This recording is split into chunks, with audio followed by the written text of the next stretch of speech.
Samantala, 25% ng ballot shading threshold, plano ng COMELEC para naman sa Bangsamoro elections. Talaga ha? 25% lang ang shade. Detalye na balita mula kay Tina Nolasco, RH9. Good morning, Tita Tin. Good morning, Kuyang Angel. Target nga ng Commission on Election o COMELEC na itaas sa 25% ang ballot shading threshold para sa kauna-unahang Bangsamoro Parliamentary Election o BPE na gaganapin sa darating na September 14. Ayon kay COMELEC Chairperson George Erwin Garcia, layo nitong baguhin ang naunang planong 15% threshold upang maiwasan ang kalituhan at anumang issue sa bilang ng boto.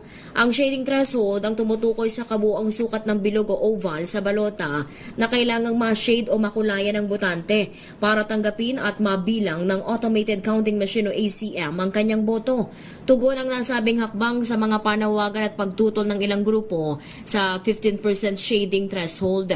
Bukod sa threshold, inanunsyo rin ni Garcia ang planong mas agahan ang pag-imprenta ng mga opisyal na balota para sa eleksyon upang magkaroon ng mas mahabang oras sa distribusyon at pagpapadala ng mga ito sa rehiyon.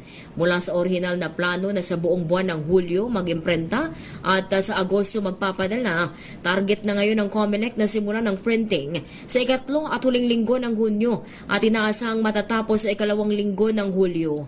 Nabatid na kahapon araw ng Lunes, nagsimula na ang pag-iimprenta sa National Printing Office ng mga hiwalay na balotang gagamitin naman para sa mga roadshow, demonstrasyon at pagkasanay ng mga gurong magsisilbi sa halalan.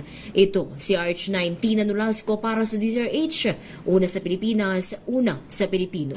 Magan